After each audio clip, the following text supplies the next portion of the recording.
I've titled this lecture, Revolutions, Tyrants and Wars. It sounds like a terrible title, but that's exactly what it's about. Here is an interesting quote from Popery, Puseyism and Jesuitism. At what then do the Jesuits aim? According to them, they only seek the greater glory of God, but if you examine the facts, you will find that they aim at universal dominion alone. You see, Rome had lost universal dominion, and the Protestant Reformation had been a major problem in this issue, a major problem.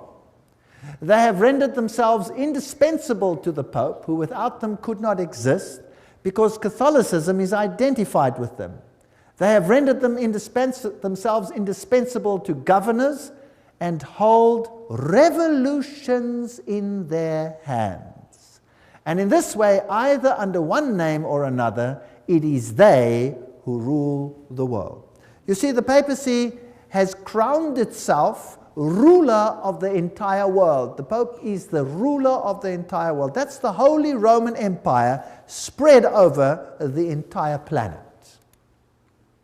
Well, if we have a look at a century of revolutions starting from 1750 to 1850, we'll see the American Revolution in 1776, and we can ask the presidents that then ruled, who do they think were responsible for this revolution? Then there's the French Revolution, 1789, the Spanish Revolution, 1823, the Polish Revolution, 1831, the German and the Italian Revolution, 1848. By 1917, you had the Russian Revolution, and then basically it was time for war, 1914 to 1918, which made the Russian Revolution, by the way, possible, and World War II, 1939 to 1945. That's a lot of conflict on this planet. How much blood did not flow on this planet as a consequence of these revolutions? And why? Because one power wanted absolute control. And the Bible says the dragon gave it its power so that everybody should be subject to that power and to none other. Well, let's have a look at a brief chronology here. In 1717, we're dealing with this time period of terrible, terrible conflagration on this planet. The Masonic Grand Lodge of England was founded. 1721, the first Masonic Lodge was founded in France. 1731, Benjamin Franklin was initiated as a Freemason. 1738, the Roman Catholic Church condemns Freemasons. By 1758, Sir Francis Dashwood founded the Hellfire Club. Benjamin Franklin visits England to discuss the future of American colonies with Dashwood. 1768, foundation of the rite of strict observance. That's the 33-degree level of Freemasonry, by Baron von Hunt, based on the Templar tradition. So that's an interesting point. And then Frederick of Prussia, Frederick the Great, I don't know what was so great about him, but nevertheless, founded the Order of the Architects of Africa and uses the title Illuminati to describe his neo-Masonic lodges. So that's just a brief history as we're going along. 1770, Benjamin Franklin was elected Grand Master of the Nine Sister Lodge in Paris. 1771, Grand Orient Masonry was founded in France. 1776, Order of the Perfectibilists, or Illuminati, was founded. Notice they call themselves perfect. The American Revolution starts. So by 1776, they had put everything in place. 1778, Peter I founded the Secret Circle. 1785, Grand Masonic Congress allegedly plotted the French Revolution. The Illuminati was banned in Bavaria, or went underground there. 1789, French Revolution. 1784, Illuminist conspiracy to overthrow the Habsburg monarchs of the Holy Roman Empire. So the monarchies must go. The monarchies were often opposed to Jesuit rule, and they banned the Jesuits. Well, it was payback time. Nobody bans the power of the Roman Catholic Church. In 1816, John Adams wrote to President Jefferson, Shall we not have a regular swarms of them here in as many disguises as only a king of the gypsies can assume, dressed as painters, publishers, writers, and schoolmasters? If ever there was a body of men who merited eternal damnation on earth and in hell, it is this society of Loyolas. They didn't mince words in those days, eh? Wow. That's the new Jesuits. There's the quote. Everything I say has got a quote. Now, many writers warned of this great conspiracy of the Jesuits. Samuel Morse, remember, the founder or the inventor of the Morse code, wrote, "The author undertakes to show that a conspiracy against the liberties of this republic, the United States, is now in full action. Under the direction of the wily Prince Metternich of Austria, who, knowing the impossibility of obliterating this troublesome example of a great free nation by force of arms, is attempting to accomplish his object through an agency, an army of Jesuits. The array of facts and arguments going to prove the existence of such a conspiracy will astonish any man who opens the book with the same incredulity as we did." So those are the people that the presidents believed were behind all these conspiracies. President Abraham Lincoln himself said the Protestants of both the North and the South would surely unite to exterminate the priests and the Jesuits, if they could learn how the priests, the nuns, the monks, which daily land on our shores under the pretext of preaching their religion, are nothing else but emissaries of the Pope, of Napoleon III, who was a high Freemason, of course, and other despots of Europe, to undermine our institutions, alienate the hearts of our people from our constitution and our laws, destroy our schools, and prepare a reign of anarchy, here as they have done in Ireland, in Mexico, and in Spain, and wherever there are any people who want to be free. That's quite a statement. 50 years in the Church of Rome, the priest Father Czenicki wrote, he used to be a Catholic and then became a Protestant. "This war would never have been possible without the sinister influence of the Jesuits. We owe it to popery that we now see our land reddened with the blood of her noblest sons." Abraham Lincoln, 1865, 16th President of the United States. Lincoln's private letters that were burnt by his son Robert, restated by Charles Czenicki, who was the personal confidant of the President. In a letter dated 22 January 1870, Mazzini wrote to Pike. Now, Albert Pike is this high Mason who wrote the manual, if you like, of Scottish Freemasonry. He said the following: "We must allow all of the federations to continue just as they are. It must appear as things are as they were in the beginning, with their systems, their central authorities, and diverse modes of correspondence between high grades of the same right, organized as they are at present, but we must create a super right, which will remain unknown, to which we will call those Masons of high degree, whom we shall select. With regard to our brothers in Masonry, these men must be pledged to the strictest secrecy. Through this supreme right, we will govern all Freemasonry, which will become the one international center, the more powerful because its direction will be unknown." Now, Albert Pike wrote a letter to Mazzini, and that was dated August 15, 1871, in which he propagated that there should be a world order, a one order where all nations are under the control of one central organization. And in order to achieve this, they planned the First World War, to overthrow the power of the Tsars in Russia, protector of orthodoxy, and bring about an atheistic communistic state. Did that happen? The Second World War, that's also written long before the event, to originate between Great Britain and Germany, to strengthen communism as antithesis to the Judeo-Christian culture, and bring about a Zionist state in Israel. Did it achieve this objective? Yes? In fact, after this war, Israel, in its present form, was reinstated under the protection of Britain. And then, interestingly enough, a Third World War, a Middle Eastern war involving Judaism and Islam and spreading internationally.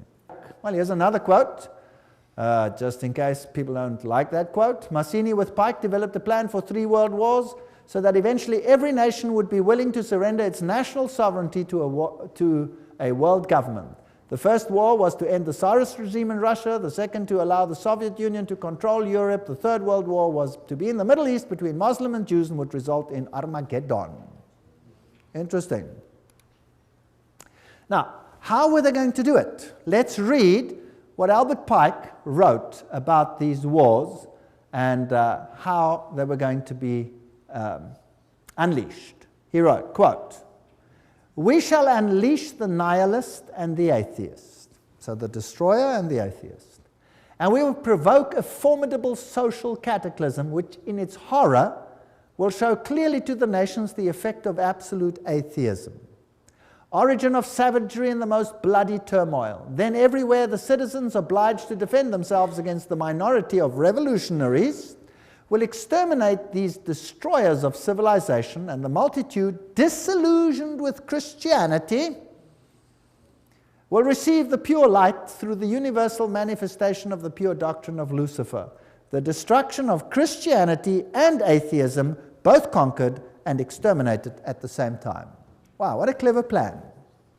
So you rub the two systems which you create up against the other. You create atheism as an antithesis to the Judeo-Christian culture.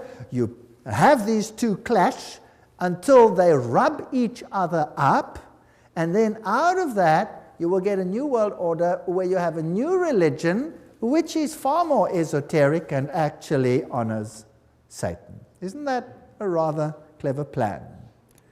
Well, it's very successful. That is why ordo ab cao is the verse, if you like, that Freemasonry uses. This is one of their documents, remember, that I photographed in a Masonic lodge. And Weishaupt is the father of Jacobinism. You will remember that we spoke about that in Revelation chapter 11. And Jacobinism was the power that propagated the French Revolution. And we did this in Revelation chapter 11, where the Bastille was stormed, liberty leading, the goddess of reason was enthroned instead of Christianity. So Christianity was removed and another reign began. The monarchy was deposed, and Louis and his wife lost their heads, the beheading of Marie Antoinette, and that put an end to that monarchy. Then Robespierre, he headed the Jacobin clubs, and a reign of terror commenced, which in its bloodshed and its violence rivals anything that we have seen to date. The great philosopher, if you like, of the French Revolution was Voltaire. Now you can look it up in any Encyclopedia Britannica. They will tell you who Voltaire was. He was a Jesuit. They will say, of course, he was a renegade Jesuit that left the Roman Catholic Church to write against it. No, no, no. He was just playing the role perfectly, because they were setting up an antithesis. Do you remember the promise that a Jesuit makes? That I will take either side and do it perfectly, as long as in the end the Mother Church wins. The social contract: man is born free and everywhere is in chains. One man thinks himself the master of others, but remains more of a slave than they are. That's true. But what if you created the slavery in order to create the misery, in order to create the revolution? Isn't that possible? So the philosophers come together and they write a new constitution for this planet called Human Rights. The Declaration of Human Rights, 1798. Declaration, Human Rights. You have the all-seeing eye of Lucifer. You have the serpent with a tail in the mouth, the life-giving serpent, the eternal serpent. And you have this funny little Jacobin hat over there on the end of the spear. If you look at the whole thing over there. And then you have this bundle of rods tied together, which are called what? Do you remember what they were called? Fasciae. Fasciae.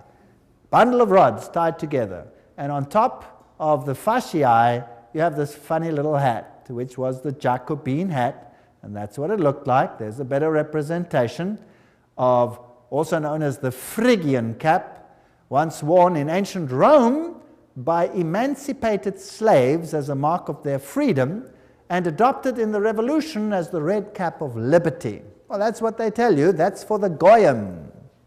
Let me tell you what it really is. There it is. This is the god Mitra. And there he is slaughtering the bull. And he's using a dog, a snake, and a scorpion, which has got hold of the more delicate parts of this bull. And he's destroying him with unclean animals. This is a war against Christ. Now let's have a look on the side. What does his hat look like? It's the Phrygian hat. So this is Mithraism. And Catholicism is Mithraism. Mithraism was the religion of Persia, it was the religion of Rome, and it is the religion of the Roman Catholic Church. There are 7 grades in Mithraism. The highest grade is called Father. And then you got a congregation. Now, who in the Catholic Church has a congregation and is called Father? The priest, right? And he could be a member of various groups, and so can Catholic priests. They can be whatever. They can be Jesuits, they can be Franciscans, they can be Dominicans, they can be members of various other orders as well. So Cyrus the Great was the first one to bring out a human rights charter. Now the mortal wound, as we had discussed it in Revelation chapter 11, just to refresh your memory, 21 February 1798, Pope Pius is dethroned by Napoleon. His ring was torn from his finger and he died in exile. Now, think about this. If Napoleon was a Freemason, then he was under control of whom? Of the Jesuit order. So, who sent Napoleon to Rome to take the Pope captive? The Jesuit order. Why? Well, I've thought about this a lot. Within the Roman Catholic Church, there are numerous orders, and there has not always existed perfect harmony. In fact, the Jesuit order slowly took control of all the orders. The Knights of Malta, for example, did not lightly give up their power seat, but are now subject to the Jesuits. The Dominicans were at loggerheads with the Jesuits. For example, the papacy took the Inquisition away from the Jesuits and gave it to the Dominicans, which created tremendous tension. And in the French Revolution, it was the Dominican order that was destroyed there, not the Jesuits. They controlled the issue. So there were some issues within the church itself that also had to be sorted out to get complete control of the situation. It was even so that at the Council of Trent, many a Roman Catholic stood up and said, the Word and the Word alone. Don't think that everything in the Catholic Church has always been negative towards the Word. No. And Martin Luther must have made an impact as well. And so there were many that weren't in line. So the church itself needed a purging. And then there was another problem. And this problem was this, that the Reformation had fingered Rome as the Antichrist. Now, if the Reformation fingers Rome as the Antichrist, any move that seems to emanate from Rome will be looked at with what? Suspicion. So why not destroy the papacy, apparently, and then resurrect it with, and at the same time purge it of everything that is contra, and then resurrect it as a final power in complete control of these organizations. Does that make any sense? That would be a neat trick. And then anything that happened thereafter with a weak little papacy over there would be disregarded. It cannot be from them, it must come from elsewhere. That is how secret societies work. They walk behind fronts, behind fronts, behind fronts. So let's see what happened. By 1804, Pius watches Napoleon crown himself emperor. Napoleon then takes the Vatican State, so Rome is diminishing. By 1848, Mazzini attacks Rome, and Pope is exiled, Papal States are gone. So this power is gone. The Protestants literally relaxed, basically. Dangerous thing to do.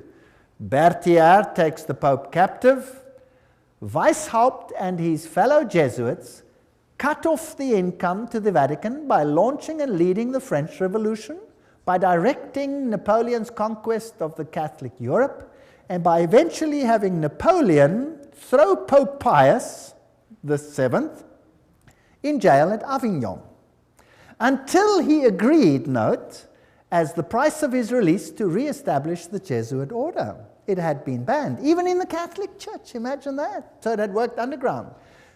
This Jesuit war, or maybe it had been banned purposefully to make it seem as if there was a war. You never know, because these people are superb liars. But this is history, this is what happened.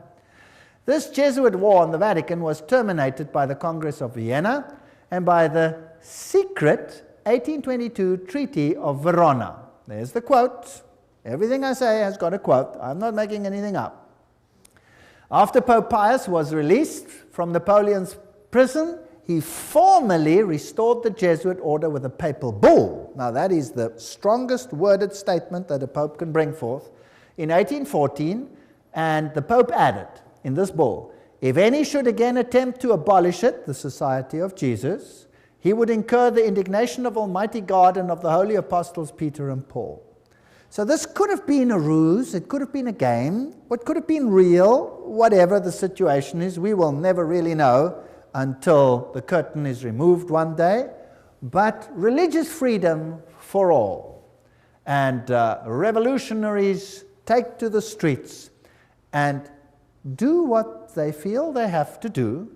Joseph Bonaparte, here he is, 1768, 1844, King of Spain, and he was Grand Master, Grand Orient in France. So here you have all the Masonic connections. This comes from the Masonic book, Masonic sources.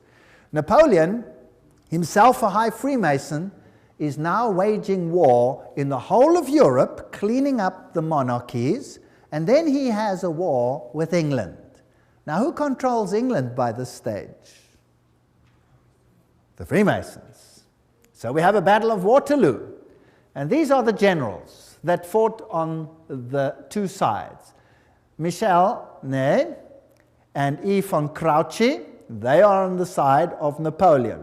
High Freemason, Napoleon, High Freemason. On the other side, you have General Blücher. Those who are German will know a statement that goes, "Ran wie Blücher an der Katzbach," which means, General Blücher at the river Katzbach, he gave Napoleon blazes. High Freemason. And G. von Schnarrenhorst, High Freemason. They were all Freemasons. So this war, was it really a war, or was it a planned war?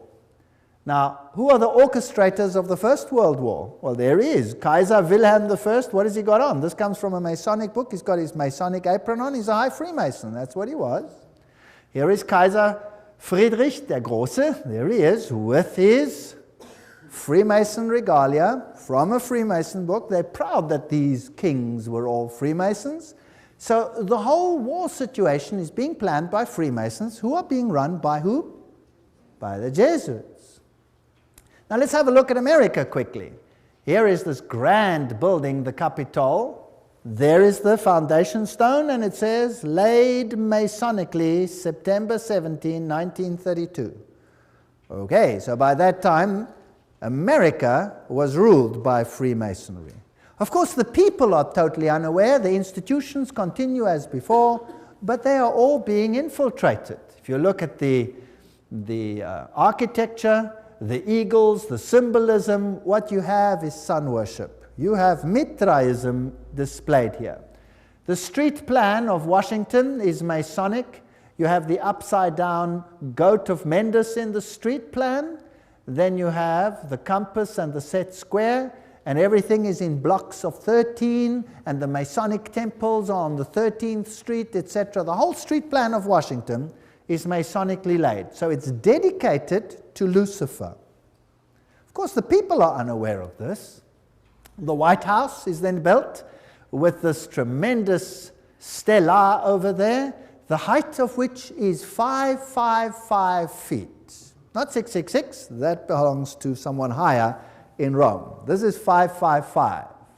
And isn't it interesting that 555 is the number that Hollywood uses? Have you ever heard when they say, what's the telephone number on any TV program or any one of those? Oh, it's 555, blah, blah, blah, blah, blah. Have you heard of that?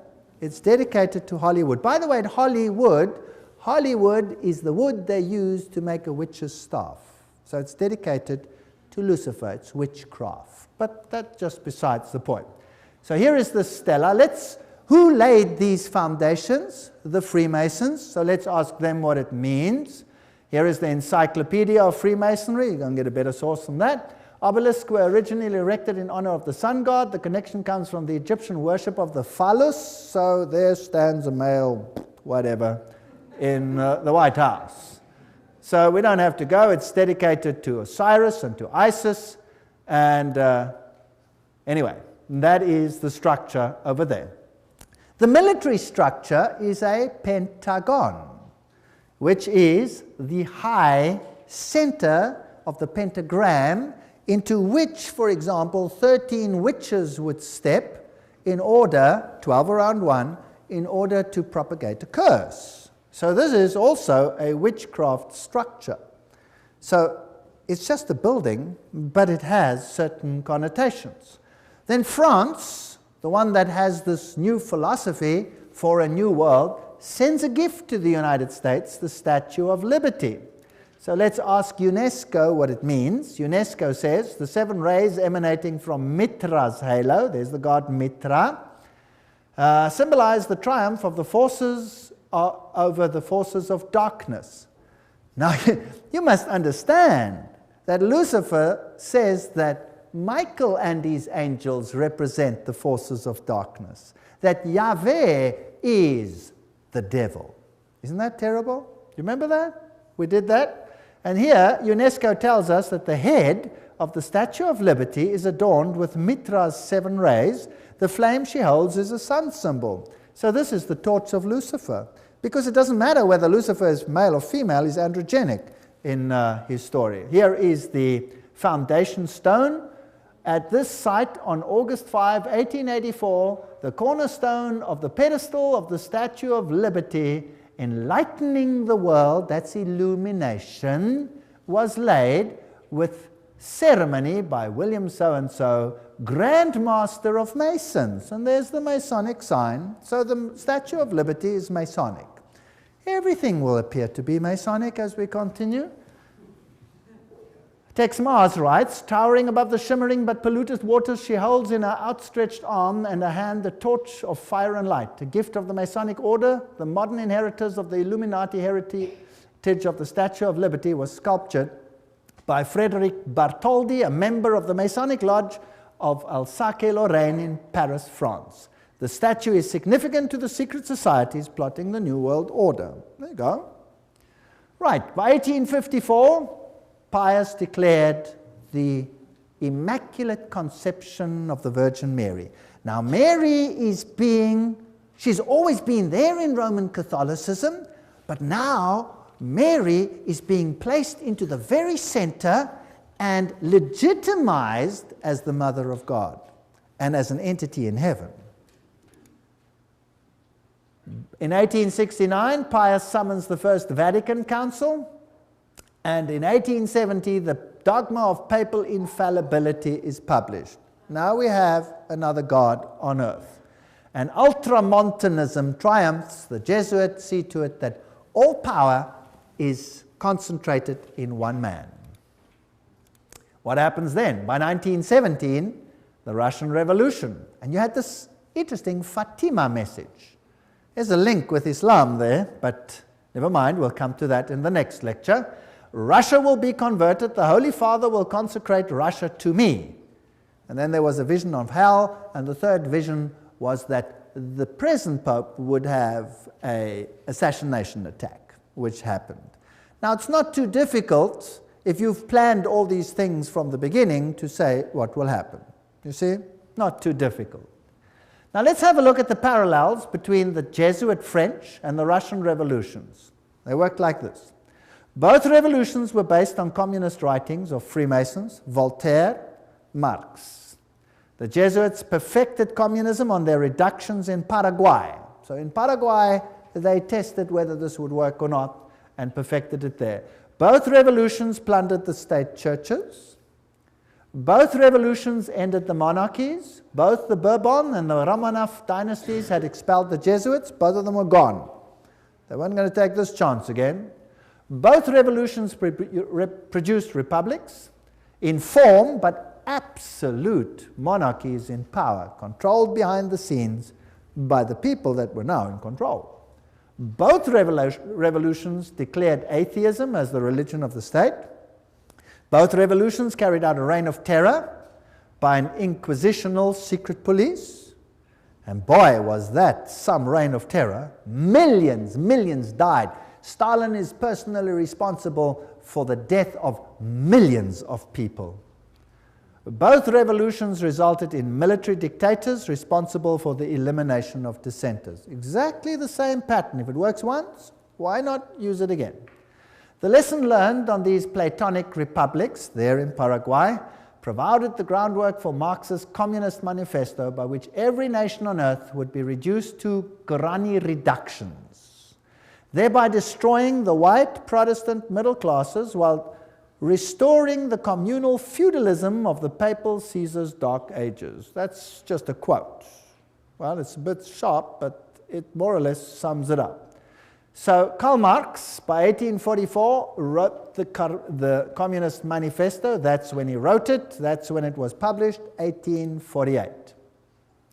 By 1928, Papal Nuncio in Germany leads the Catholic powerful center party to the right and helps skyrocket Adolf Hitler to power. Now, who's Adolf Hitler?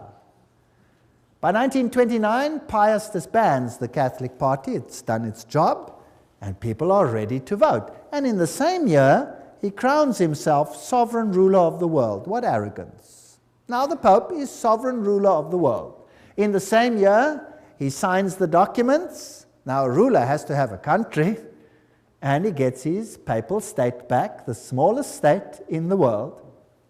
And the papacy now again qualifies as a political entity.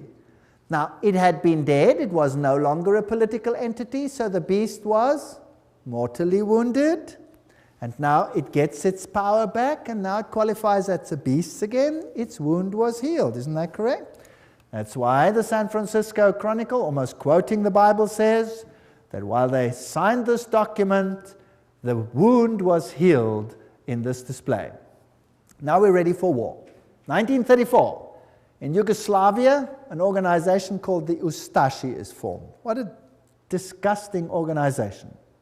Founded, and they assassinate King Alexander of Yugoslavia. Now, the Ustashi is a military organization with basically Nazi features, and they slaughtered the Serbs. They slaughtered the Orthodox people and forced them to become Catholic or to die. One of the two. And nothing is ever said about this tremendous slaughter that took place over here. 1941, Croatia declares itself independent, and the slaughter begins. This is the man who is now Pope, Cardinal Secretary of State, Eugenio Pacelli. There is his family, all of them Masonic connection, and of course, they have the Banco di Romano at their disposal with Rothschild money. This man, does he have Masonic features? Yes. Here he is at his election. His cell number was 13, a very important number in Freemasonry. There he is in the Masonic triangle stamp that they produced. There he is with the Masonic sign, just as Anthony Sayer had it, and something else. From then on, the papacy wore the ephod, the little plaque that was also worn by the priests of Israel. Now, let's ask Albert Mackey, a 33-degree Freemason, to quote to us what this means. He says, "The Grand High Priest of the Royal Arch Freemasonry from 1859, 1865 in the USA states in his standard work, this is him, states that the high priest of the royal arch officially wears the ephod.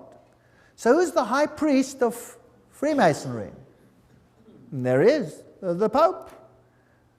Well, Pacelli visited the United States and conversed with this man, President F.D. Roosevelt. Now this is a lodge picture which should never probably have been released, and they're probably very upset that it has been released, but it shows Roosevelt in his full Masonic regalia. And there it shows him with his fez on his head, and he's receiving a Masonic handshake. Note the Masonic handshake. And interesting fez, we will come to that in the next lecture, what that all symbolizes, why they are wearing fezes. And he appoints Myron Taylor as special envoy to the Vatican. Now, let's have a look at the Freemason political leaders in the United States, and I'm just quoting from various sources and web pages. There will be different ones here, so you can check it out for yourself, to show you just who's control at the moment. We'll just run through them quickly and see what degrees they are. Bill Clinton, 33 degree. Newt Gingrich, 33 degree. Bob Dole, 33 degree. Jack Kemp, 33 degree. Storm Thurmond, 33 degree. Colin Powell, 33 degree. Jesse Helms, 33 degree. Barry Goldwater, 33 degree. Al Gore, probably 33 degree. Then another one over here, another one, James Monroe, Andrew Johnson, James Garfield, McKinley, Roosevelt, of course, William Taft, Franklin Roosevelt, Harding, Lyndon Johnson, Gerald Ford, Ronald Reagan, George Bush, all of them, Yitzhak Rabin, Yasser Arafat, Prince Philip, Duke of Kent, many others. Here's another source. Saddam Hussein, that's interesting, we'll have to come to him, 33 degree Freemason. Tony Blair, 33 degree. Gerhard Schröder, Prime Minister of Germany, if you like, President, 33 degree. Benjamin Netanyahu, 33. Yasser Arafat, 33 degree. Ronald Reagan, Gorbachev, Helmut Kohl, Shimon Peres. Helmut Kohl is also a committee of 300. Francois Mitterrand, 33, was Grand Orient Lodge, of course. Yitzhak Rabin, Willy Brandt, all of these old ones were Freemasons. Some more. Joseph Stalin. He was Illuminati. He was a member of the Grand Orient Lodge. Leon Trotsky, Grand Orient Lodge. Kissinger is a member committee of 300. J. Edgar Hoover, 33. Cecil John Rhodes, Aleister Crowley. Walt Disney was a 33 degree Freemason. Olive Palm, Al Gore, Tony Blair, Joseph Mengele. That's interesting. That's the mass murderer of the Nazis. He was Illuminati. Robert McNamara. You name it. They're all there. Billy Graham. Oops, sorry. Let's move on. Colonel John Glenn, Buzz Aldrin, everyone who's ever been up in space has to be a Freemason of the highest degrees. Edgar Mitchell, all the way through, Francis Bacon, Lord David Owen, all the negotiators, Richard Halbrook. I'm just running through some of them. Alan Greensprang, Peter Wallenberger, Queen Elizabeth is the queen of the Bilderbergers. Prince Philip, Queen Beatrix, she's the committee of 300. Prince Bernard of the Netherlands, committee of 300. And so we go on and on and on and on. Ted Kennedy, Rockefeller, David Rockefeller, Teng Hui, Baron von Rothschild. Hillary Clinton is 6 grand dame. She's a very high Freemason. Albert Pike, of course, you know, Bertrand Russell, Otto von Habsburg, Weishaupt, all the way back. Here is Edgar Hoover. President Dwight D. Eisenhower there honors him with the 33 Grand Cross at the special White House ceremony. They're not ashamed of any of this. Here are just about all the presidents of the United States in the presidential gallery of the lodge. I photographed this myself. I went into the lodge, I went into the presidential gallery, I photographed each one of these. And then, me? Not me. Anyway, there they all are as Freemasons. If we look at the American dollar, some very interesting things happened under the time of Roosevelt. There is this symbol on the dollar, there's that symbol. We haven't got time for all of this. In God we trust, one. If you look at this symbol over here, it says, Annuit Cuptus Novus Ordo Seclorum. If you intercalate the hexagram, then you'll have this A-S-N-O-M, which is a scrambling of Mason, Mason. If you go to the other side, it points to objects, and it then reads Arlto, you have Arlington. There's too much there to talk about and many interesting things. If you go to the 1 and you go to the half moon, there's a little structure over there. Can you see it? It's a micro dot. You'll have to get a magnifying glass and look at it under a magnifying glass, and you'll see it's a little owl. A little owl. Owl in a half moon. And this over here you'll see is a spider's web. There's a lot of symbolism over here.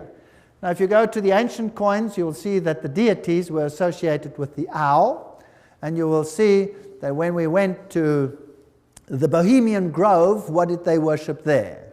The great owl of Bohemia, and you saw the presidents of the United States bow down to the owl of Bohemia. Quite a scary business. Now, looking at this symbol, you have the all-seeing eye of Lucifer. It is not yet on the base of the triangle.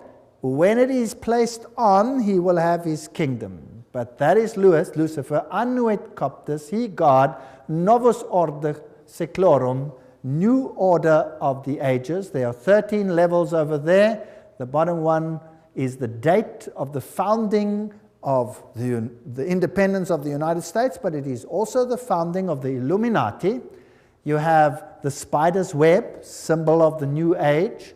You have over here the band, the ribbon of Lucifer.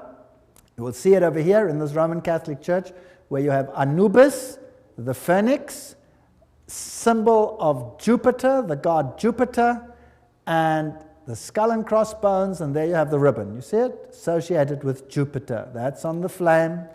And all of these symbols tell us one interesting story.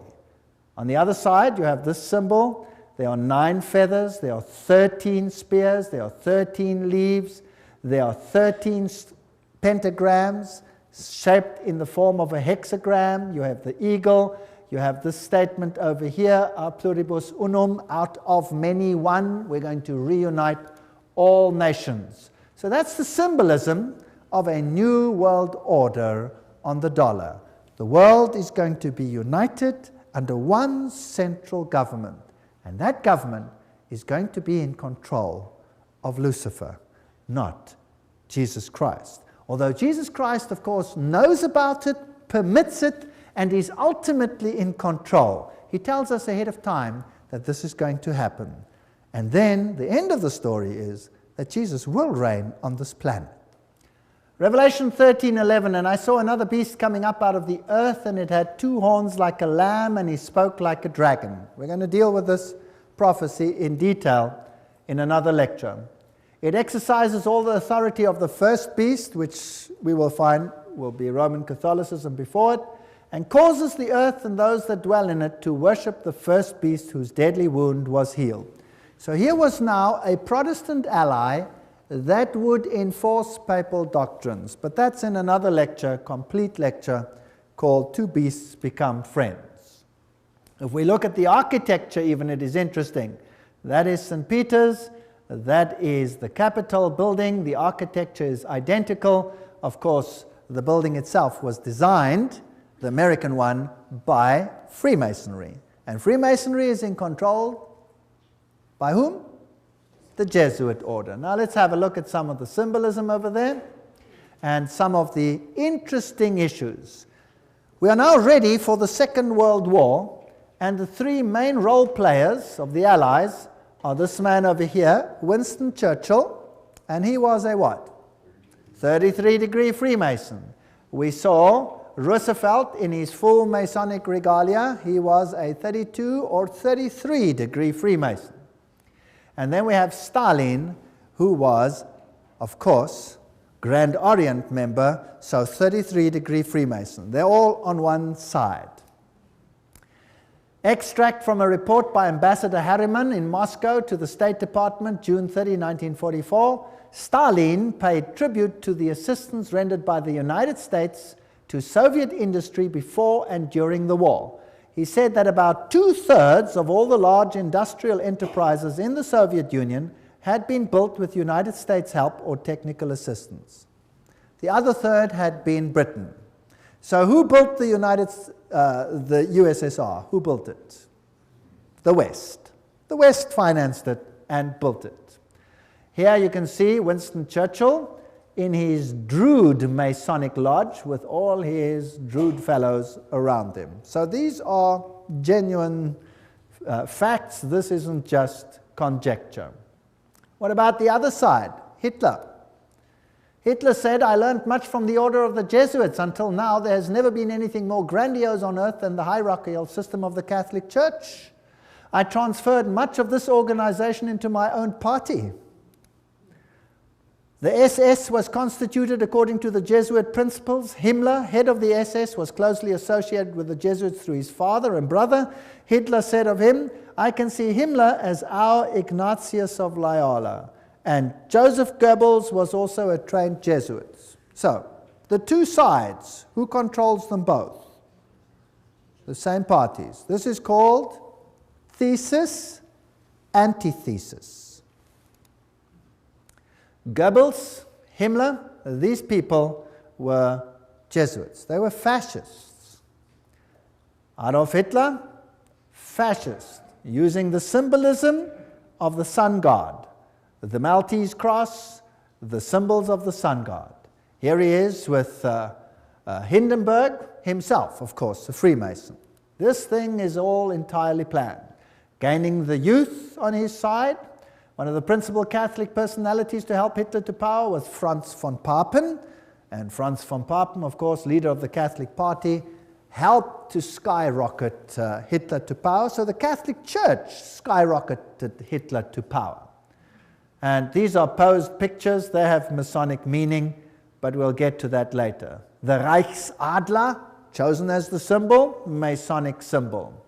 And the supposed happy alliance in the beginning, which then deteriorates. Here you see the salute with the Masonic activities associated with it. Here he is together with the church leaders. And here you can see the cardinals giving the Heil Hitler salute. So the church was very much involved with the Nazi movement. There is a bunch of cardinals giving the Heil Hitler salute.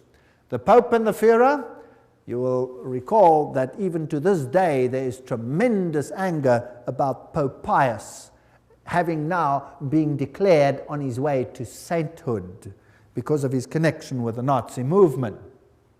Well, here is the new Reichsbischof Ludwig Müller, the Protestant one, who greets Adolf Hitler with a nice handshake.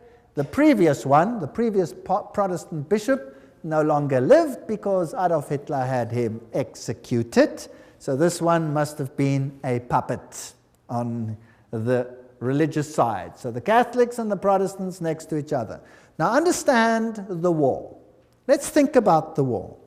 Who is the problem in terms of the Roman Catholic Church? Firstly, the Orthodox Church in the East had been a problem. The First World War sorted that out. The Tsar had been removed, and the Orthodox Church had been subjected, as were all the churches, to make it look right, by atheistic communism. But the leaders of communism were all Catholics. In fact, I have traveled in many of those countries, and the old people all told me, now we understand why the leaders of the communist regimes, why they all attended the Catholic Church. Why, if they were all atheists, were they such good Catholics? Well, this mighty army is built up, but Germany is divided. The north of Germany, and particularly the east of Germany, is all Protestant. They're Lutherans. And they are skeptical of the papacy. Whereas the south of Germany is all Catholic. In the Orthodox countries, like the entire USSR, you have the Orthodox Church controlling the mindset of the people. Now, since the takeover of communism, that has been reduced or subjected, and the Orthodox Church has been subject to the state. Now comes this mighty war. The symbols being carried here are the symbols of Lucifer. They're also used in Theosophy. There you can see them. There's the swastika, the All seeing serpent, and Adolf Hitler himself was a tremendous occultist. Of course, as a Jesuit insider, he would be, but of course, his outer garb of religion was Catholicism. You'll find the same swastika on the foot of Buddha, and as I recall, as I told you before, it was a Jesuit priest, Father Stempfler, not Hitler, who really wrote Mein Kampf. So, a Jesuit wrote the book. The SS has the same symbols as the Skull and Bones people. The skull with the crossbone, meine Ehre, heißt Treue. My honor means Treue, to be loyal, loyalty. The SS had been organized by Himmler according to the principle of the Jesuit order and became basically the new, if you like, Inquisition. And anybody who did not obey the system was destroyed. Now we read much in the literature about 6 million Jews who were destroyed. But we read nothing about 2.5 million of the most brilliant people in Germany, all the professors, all the intelligent, highly educated Germans who were killed by Adolf Hitler. You see, thinking people cannot be tolerated in such a regime. Downgrade the mindset. We must have serfs and elite, Goyen, catechumens, cattle, and then the super illuminists. How irritating. Remember that the Jesuit magazine, Civiltà Cattolica, house organ of the Jesuits, says quite frankly, fascism is the regime that corresponds most closely to the concept of the Church of Rome. Fascism is fascinating, excuse the pun. Fascism has one central leader. You see, Pope eventually, one central leader, total control over the people, yet the people believe that they are free because they are getting everything that they require. Unlike communism, they may have property rights, but the property rights are qualified, and I'll come to that in a later lecture in case you are duped into that. Now here are these fasciae. Let's have a look at them. The bundle of rod accompanied by an axe or a spear, which symbolizes power over life and death, carried by the Roman official as symbol of authority. Under the Republican conflict or praetor, starting on an expedition, he took his vows on the Capitoline Hill, where the Vatican sits today. This is very symbolic. He acclaimed imperator, in other words, a leader by his troops. He decked his fasci with a laurel, and on his return deposited the wreath upon the Capitoline Hill. Everything leads to Rome. Fascinating story. So where you find the fasciae, you must know that Rome is behind it. Fascist regimes use the fasciae. So fasciae can look like that with an axe, or the axe can go through, or it can be a spear like it was in the French Revolution. These are fasciae. Now, where do we find the fasciae? Well, in 1888, campaign poster of incumbent President Grover Cleveland, Benjamin Harrison defeated them, but later he won. Cleveland was re-elected to a non-consecutive term.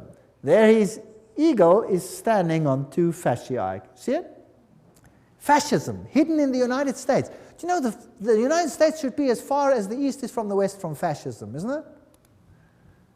Well, isn't that fascinating? The US Capitol building, if you go right to the tippy-toppy, that's what you have. Fasciae, fasciae, fasciae, fasciae. So the United States eventually is going to become a fascist state. Nobody would have believed that 50 years, 100 years ago, 10 years ago, maybe not even 5 years ago. Today, what does it look like?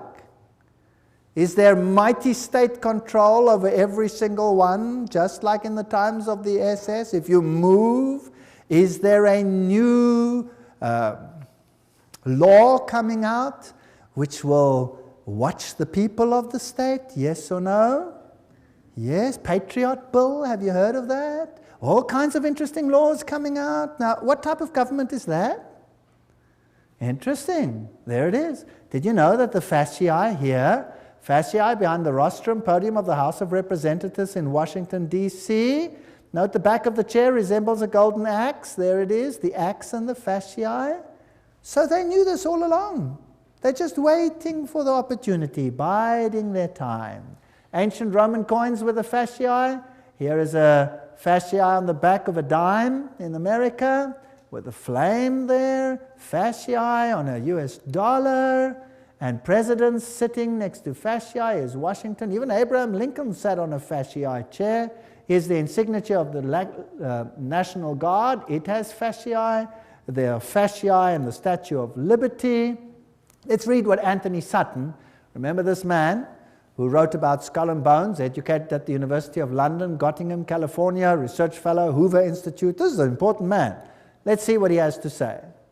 How the order creates war and revolution. Talking now about Skull and Bones, which is the Illuminati, which is the Jesuits behind the scenes, as we have seen. Operational history of the order can only be understood within the framework of Hegelian dialectic process. Hegel, the great man who said, always create two directions, thesis, antithesis, rub them up against the other. Who cares how many people die in the process? Then you have synthesis. Then you get what you actually want. From this axiom, it follows that controlled conflict can create a predetermined history. For example, when the Trilateral Commission decided managed conflict, etc., we read this quote before, so I'll just skip it. The synthesis, that's which comes together, sought by the establishment is called the New World Order. Without controlled conflict, this New World Order will not come about. Random individual action of persons in society would not lead to this synthesis. It's artificial. Therefore, it has to be created. So you hear about a war here and a war there and a revolution here and a revolution there. Revolutions have to be financed. You never hear where the money comes from to finance them. Who finances the revolutions? Who runs them? You see? So you have Nazis against Soviet Unions, North Korea, North Vietnam, ad nauseum against the United States. The conflict built profits while pushing the world ever closer to a one-world government. Now, isn't it logical that that's what Satan wants? He wants a one-world government. So in Hegelian philosophy, the conflict of political right and political left, or thesis and antithesis in Hegelian terms, is essential to forward movement of history and historical change itself. Have you noticed that every country has a left party and a right party? Have you heard about that? And your country has it too, otherwise there would be no point to vote, right? Two of them. Now, let's have a look how this is worked. President Woodrow Wilson made this statement. This is now a president speaking. Some of the biggest men in the United States in the fields of commerce and manufacturing know that there is a power so organized, so subtle, so complete, so pervasive that they had better not speak above their breath when they speak in condemnation of it. Aha, so here is a power that controls things. Karl Marx in Das Kapital posed capitalism as thesis and communism as antithesis. Now you'll have Jesuits clamoring for capitalism and you'll have Jesuits clamoring for communism. The clash of opposites must, in the Hegelian system, bring about a society neither capitalist nor communist. That's synthesis. Moreover, in the Hegelian scheme of events, this new synthesis will reflect the concept of the state as God and the individually as totally subordinate to an all-powerful state. If you don't do what the state says, sizzle fits. That's what Adolf Hitler practiced. 2.5 million Germans, sizzle fits, gone. What then is the function of Parliament? Now take note, I'm not saying this, I'm reading it. I get criticized for this statement. You cannot believe. Please don't criticize me. Write to these people. I'm just quoting. What then is the function of a parliament, a congress, for Hegelians? These institutions are merely to allow individuals to feel that their opinions have some value and to allow a government to take advantage of whatever wisdom the peasant may accidentally demonstrate. All right? Now let's see how Hegel puts it himself. This is now the great philosopher Hegel where the politicians bow down to him. He says, by virtue of this participation, subjective liberty and conceit with their general opinion, individuals, can show themselves palpably efficacious and enjoy the satisfaction of feeling themselves to count for something. In other words, we're just idiots. So if you vote, who are you voting for? I'll tell you who you're voting for. I always say this. They vote for the devil in pink or the devil in blue. The vote makes no difference. It's a joke. Politics is a joke. War, the organized conflict of nations for Hegelianism, is only the visible outcome of the clash between ideas. As John Dewey, the Hegelian darling of modern education system, puts it, he's in control of the whole new world education. War is the most effective preacher of the vanity of all merely finite interests. It put an end to the selfish egoism of the individual, by which he would claim his life and his property as his own or as his family's. Did you get that? Now, surely Rome doesn't think like that. Oh, I'll show you papal bulls which will make your hair stand on end. New ones. Compare this to the spirit and letter of the Constitution of the United States, which says absolutely the opposite. All right? So for these elitists, the state is supreme, and a self-appointed elite running the state acts indeed as God on earth. The rest are catechumens, cattle, goyim.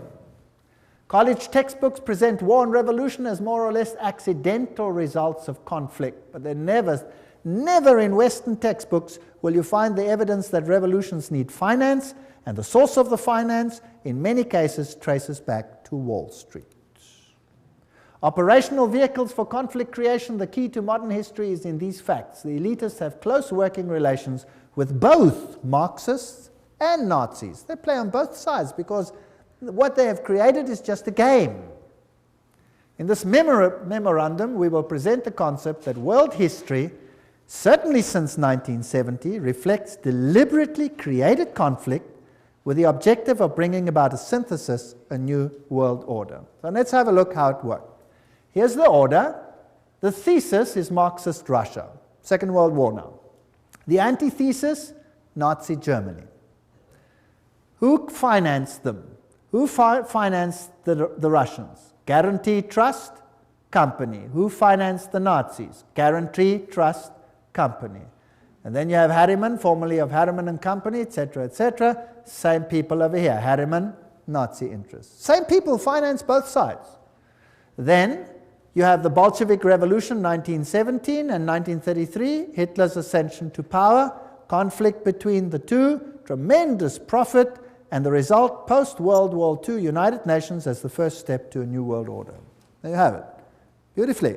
Financed by the same sides. By 1948, the atomic race. By 1950, Mary receives pilgrim status. 1950, Francis Matthew calls for nuclear war with Russia, and they start arguing between the two of them. Notice how many were killed by Stalin. Among the 1,766,188 victims up to the beginning of 1922, figures obtained from the Soviet documents, nearly 5,000 were priests, teachers, nuns, etc. of the Greek church.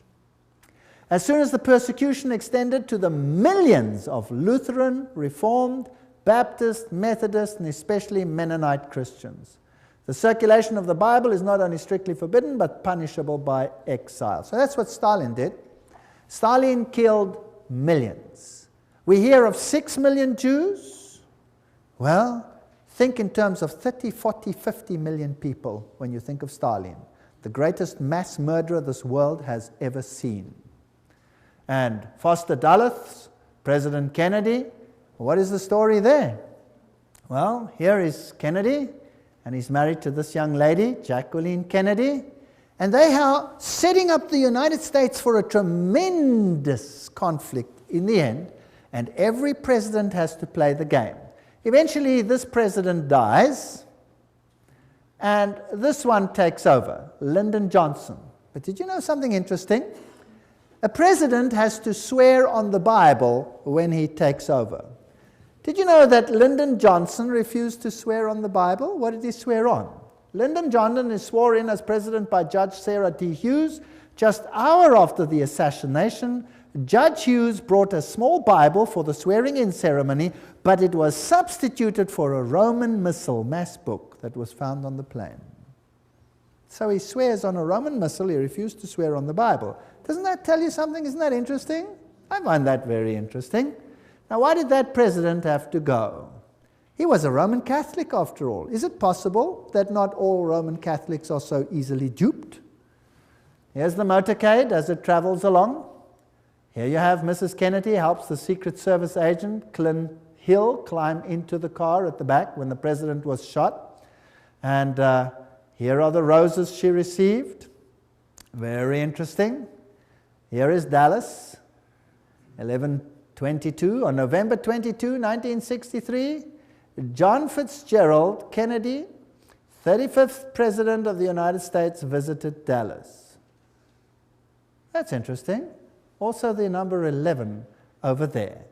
That's the building. Here's the building from which he was apparently assassinated, from that window, so they say. There it is, a little bit larger. And here's the plaque where they have written what happened over here. On November 22, the building gained the national notoriety when Lee Harvey Oswald, and somebody did the trouble to underline allegedly, shot and killed President John F. Kennedy. And most people don't believe that Lee Harvey Oswald shot the president. The president's car came down the street. That tree was not yet there and was apparently shot from that window over there. And it happened approximately where I'm standing relative to this picture. Now notice as he comes down here, he's traveling on this side of the road. And imagine hordes of people standing on either side. And here is a little uphill. And when you go further into the hall over here, there was a picket fence. And if you looked from the picket fence, you could look down onto the street. And apparently, when the shots were fired, over 100 people, including the police, didn't run this way, but ran up this embankment towards the picket fence. Now, why did they run to the front of the president and not from behind the president? Apparently, they say, Lee Harvey Oswald shot him from behind, and he was the only one who shot, and he shot from behind, and he hit him over here. A very, very fantastic shot, by the way, if it is so. It only has a little problem. The president's head didn't go forward, it went backwards, and it hit him here in the throat. And there was a small entry wound in the front and a huge one in the back. So from where was he hit? From the front or from the back? He was hit from the front. Not only that, there were shots from other places along the side, and there was an intercalation which all hit the president. There is even evidence that the driver himself, who happened to be left-handed, rotated and shot the president himself with a pistol as well. He had multiple shots. Of the witnesses that ran towards the picket fence, over 100 of them, almost all of them, except for one or two ladies who were ridiculed, were assassinated themselves. Is that not strange? Wouldn't you think that was strange if all the witnesses died strangely? Well, this is one of the biggest cover-ups that probably ever occurred. Here's the picket fence. And when you're looking there, that's how it was. Someone behind the picket fence would shoot. And this would be the view from the picket fence. I'm now pretending to be there. I took these pictures myself. And the cross would be there. So he would shoot the president at this short distance and hit him from the side front. Now, it's interesting that the president's head jerked to his back and to his left. Bah, like that. That means that he must have been shot from the front side, right? Isn't that logical? All right, now, am I saying this, or is this public knowledge? This is public knowledge. And yet it is denied by government because they have one culprit, Lee Harvey Oswald. There's the place where he died, straight shot from the picket fence. Now, let's have a look how J.F. Kennedy died. Let's go back to that day in Dallas. The day was November 22nd, the time shortly before noon. At first, the crowds were thick, but as the motorcade approached Dealey Plaza, it was here that the motorcade violated the Secret Service's own rules. As the car turned, it slowed from 40 miles an hour to 7. It was precisely then that gunshots blasted out.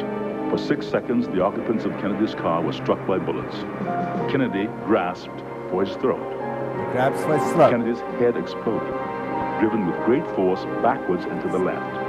Then and only then did the president's car accelerate and speed off. Lyndon Johnson, the new president, ordered a federal commission to investigate the crime. The Warren Commission had given us the official version. Lee Harvey Oswald had acted alone. But if all 3 shots had come from behind, then why did the president's head fly backwards? Why did so many people, including policemen, run not towards the book depository where Oswald was, but towards the picket fence? If the Warren Commission was right, why did so many witnesses claim to see something completely different from the official report? As many as 177 people died simply for knowing too much.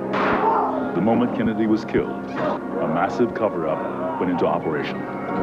Witnesses were threatened and many were killed. Ian Hill interviewed immediately afterwards. Shots rang out and he grabbed his chair. There was an interval and then 3 or 4 more shots rang out. By that time the motorcade had sped away.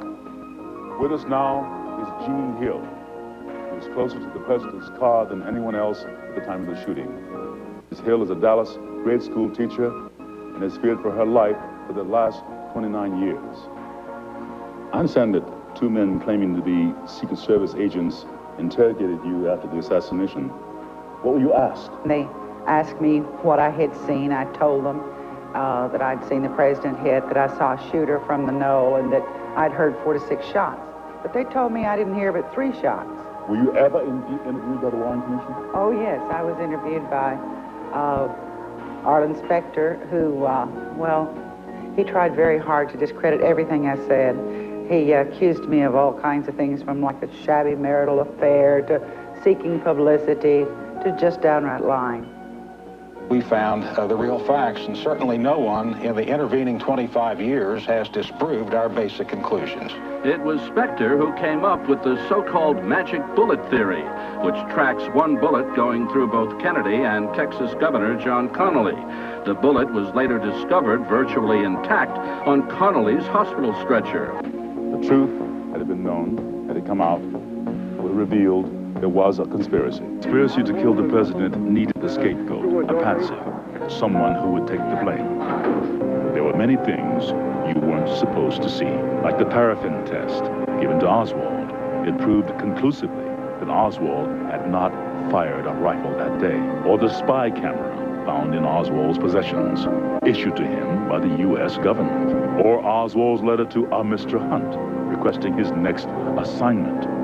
The only Hunt we know of in this case is Howard Hunt of the CIA, who shared the same office with Oswald in New Orleans. The office belonged to Guy Bannister, formerly with the FBI. Not only was this address on Oswald's supposedly pro-Castro leaflets, but the account Oswald used to print the leaflets belonged to the CIA.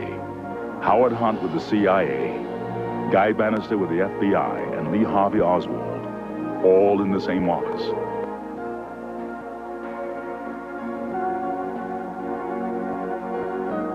Kennedy's motorcade was arranged to make 2 turns, taking him directly into a triangulation. The first shot came from the picket fence. It hit Kennedy in the throat. The second shot came from the Dow Tex building, next to the book depository. It entered Kennedy's back. The third shot came from the southwest corner of the book depository, 7th floor. It hit Connally. The fourth shot came from the Dow Tex. It narrowly missed, hit the curb, wounding a bystander. The 5th and 6th shots were fired almost simultaneously, from the depository and from the picket fence. Both hit Kennedy in the head, one from above, moving him forward. Then, an instant later, one from the front, tossing him back.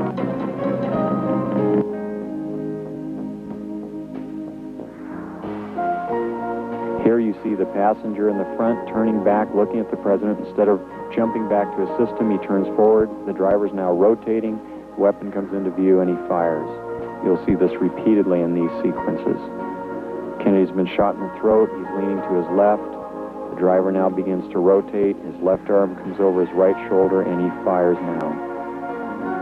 Again, you see the driver rotate. You see the weapon come into view.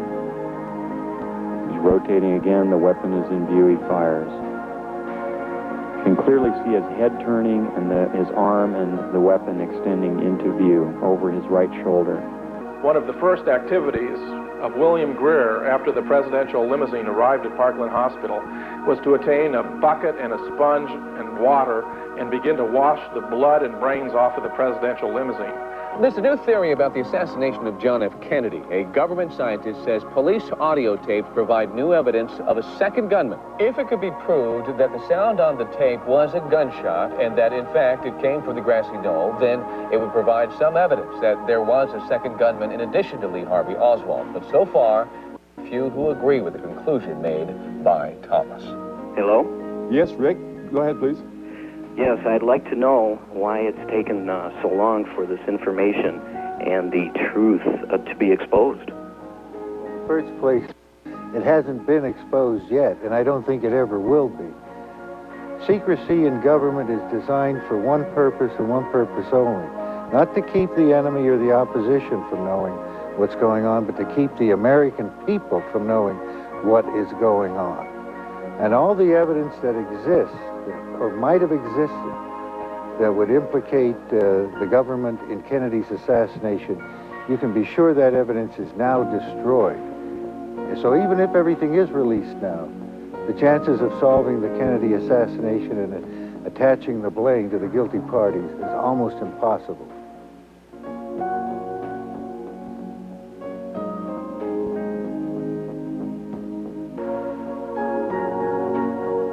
Kennedy was changing the status quo. He decided he could no longer trust the CIA. He was transferring covert operations directly to the Joint Chiefs of Staff. Shortly after that, he fired Allen Dulles, who had been the Director of Central Intelligence since 1953. Kennedy continued to make enemies as he pulled back from world confrontation. He ordered U.S. troops out of Vietnam. This was an incident that took place.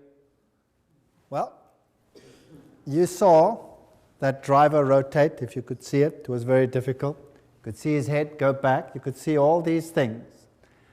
Vatican Assassin says, but after the failure of the Bay of Pigs invasion, President Kennedy changed due to his betrayal by the Jesuit Council of Foreign Relations in the person of McGeorge Bundy. He sought to break the CIA into 1,000 pieces.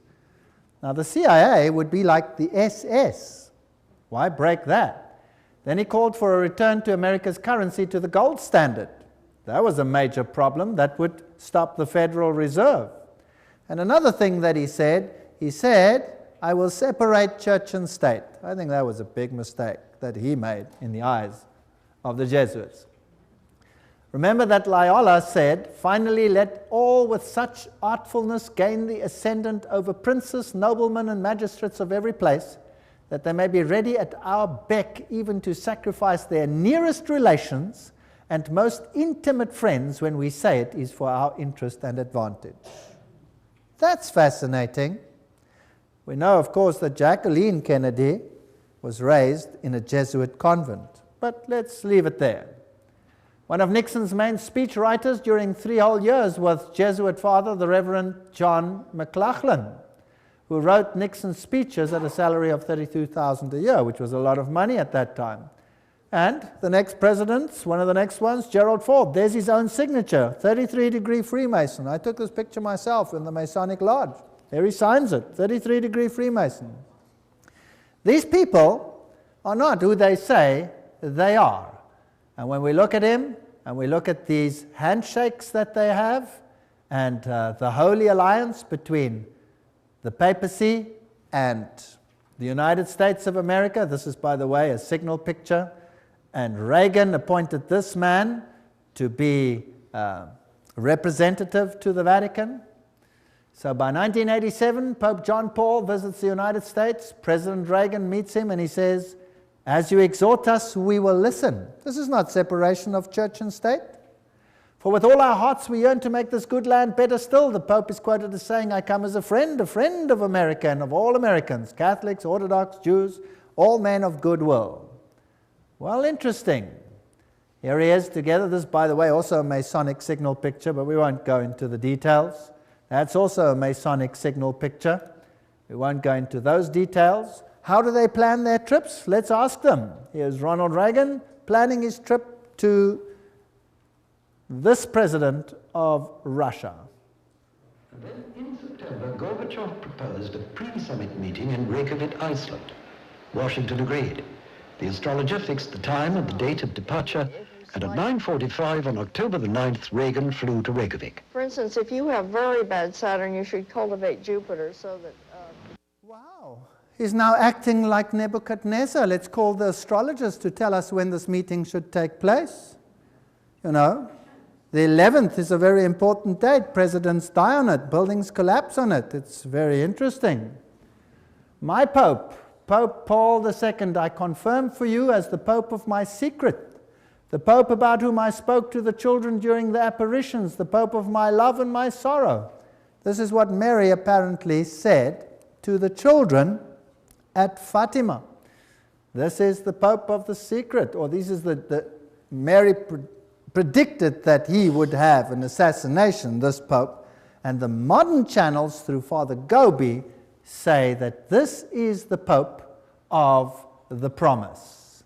Well, Malachi Martin, in The Keys of This Blood, this is a pontifical work, writes for a new world order had begun, and Pope John Paul would stride now in the arena of the Millennium Endgame as something more than a geopolitical giant of his age.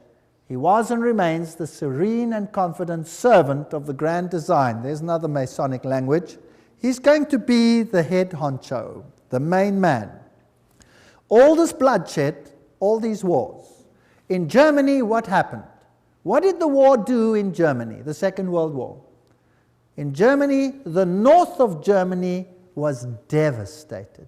It was firebombed, which was illegal according to all conventions. They threw firebombs on the north of Germany. Hamburg was gutted by firebombs. Now, firebombs don't just destroy military targets. What do they destroy? They burn human beings alive. So it was targeted to destroy the people. And then East Germany, the entire Protestant conclave was cut out and handed over to Soviet Russia for 2 generations of enforced atheism. Today there's no Protestant left anymore. Protestantism has been destroyed. The Orthodox Church has been subjugated. All of them are subject to Rome. Millions of Serbians died. Millions. It has been a slaughter in the last centuries such as this world has not seen. Why? To gain full control of the world. The Pope sits on the altar of Chorazim. This is when he visited Jerusalem and Israel recently. Israel. The backdrop depicts Christ with an open book that reads, "Love your enemies, I will come soon." What else do you see on his throne? An upside-down cross. There's the Pope too with an upside-down cross, symbol of Lucifer's victory over Jesus. This is a sad state of affairs, and we looked at the teachings of Illuminism, we looked at the teachings of the Masonic order, of the secret societies, and we saw that Lucifer was their god. They said so themselves. And what do we have to do? Come out of her, my people, that you not be partakers of her sins. I believe that we are on the threshold of history. I believe that the final events are unfolding. And I believe that we need have no fear, because God said that He would give them the opportunity to show their true colors. The final apostasy against God will end in the greatest victory the universe has ever seen, and the kingdom of God will soon be ushered in. If you thought that this was long in the future, I have news for you. It is at the door. Jesus is coming soon. Thank you.